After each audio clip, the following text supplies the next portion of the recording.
तो आज हम लोग चर्चा करेंगे प्रकाश का परावर्तन के बारे में। पहले इसके डिफिनेशन को हम लोग देख लेते हैं, उसके बाद हम लोग इसे फिगर से समझने की कोशिश करेंगे। तो देखते हैं डिफिनेशन क्या है।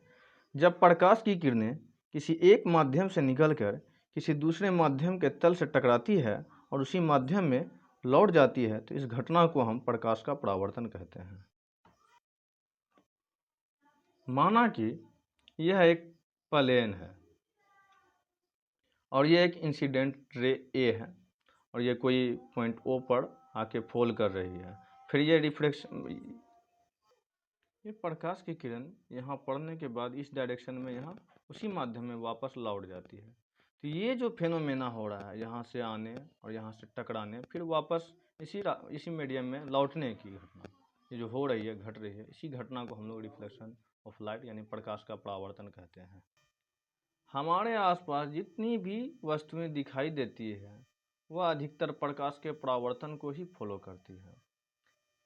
आप अभी अगर कहीं बैठे हुए हैं और आसपास की वस्तु को अगर देख रहे हैं तो वहाँ भी प्रकाश का परावर्तन ही हो रहा होगा। जैसे एक एग्जांपल लेते हैं हम लोग, अगर अंधेरे में किसी चीज़ को देखना होता है तो हम लोग उसे टॉर्च की सहायता से देखते हैं। तो टॉर्च को पहले वस्तुओं में मारा जाता है, वस्तुओं की ओर दिखाया जाता है उसकी रोशनी को। तो वहाँ से फिर वो टकराने के बाद, उस वस्तु में पड़ने के बाद वहाँ से रोशनी वापस आती है आपकी आंखों में, तब आप किसी वस्तु को देखते हैं। ये जो फिनोमेना हो रहा है, टॉर्च का जा रहा है, वहाँ टकरा रहा है, फिर वापस आपकी आंखों में आ रहा है, ये जो फिनोमेना हो रहा है यानी ये जो घटना घट रही है, इसे ही हम प्रकाश का परावर्तन कहते हैं। प्रकाश का जो ये परावर्तन होता है वह कुछ नियमों का पालन करता है, जिसे हम लोग प्रकाश का परावर्तन का नियम कहते हैं। तो देख लेते हैं ये कौन कौन सा नियम को पालन करता है, कौन कौन से नियम को फॉलो करता है, देखते हैं हम लोग। ये है इंसिडेंट रे, हम लोगों का ये इंसिडेंट रे है। ये मान लिया जाए ये एंगल, ये जो टकरा रही है, ये आने वाला एंगल आई, इंसिडेंट एंगल आई है, और रिफ्लेक्टिंग एंगल यानी जाने वाला एंगल आर है। तो ये दोनों जो है हमेशा आपस में कोण आई बराबर होगी कोण आर के, ये नियम है।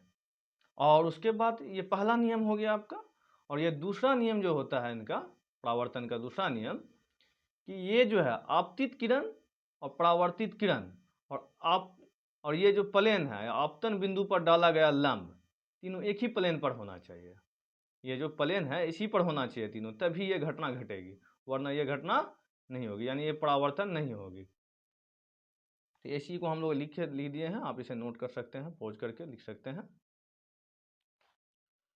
जो प्रकाश के परावर्तन के नियम को फॉलो करता है उसे निश्चित, और जो फॉलो नहीं करता है उसे अनिश्चित परावर्तन कहते हैं।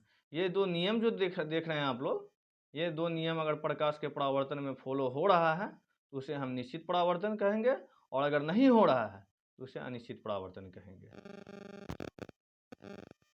ये जो निश्चित परावर्तन की घटना है यह हमेशा समतल सतह पर होता है, जैसे कि मिरर, ब्राइट स्टील इटीसी, इस तरह से जो भी होगा, इस तरह से बना हुआ कोई भी जो शाइनिंग मतलब सरफेस होगा, चमकदार सरफेस होगा, उसी में ये घटना घटेगी, यानी निश्चित परावर्तन होने की घटना देखने को मिलेगा। ठीक है, अब अनिश्चित परावर्तन के बारे में देखते हैं क्या आता है, ये कहाँ पे घटती है अनिश्चित परावर्तन। क्योंकि परावर्तन तो हर जगह होती है, क्योंकि ऐसा नहीं है कि खुरदरा चीज़ को हम लोग नहीं देख पाते हैं, उसे भी हम लोग देखते हैं।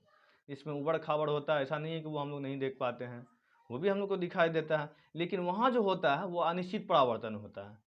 तो अनिश्चित परावर्तन कहाँ कहाँ देखने को मिलता है हम लोग, दीवार पर, पत्थर पर, ईंट पर, इस तरह से जो भी खुरदुरा सरफेस है उसमें हम लोगों को अनिश्चित परावर्तन देखने को मिलेगा।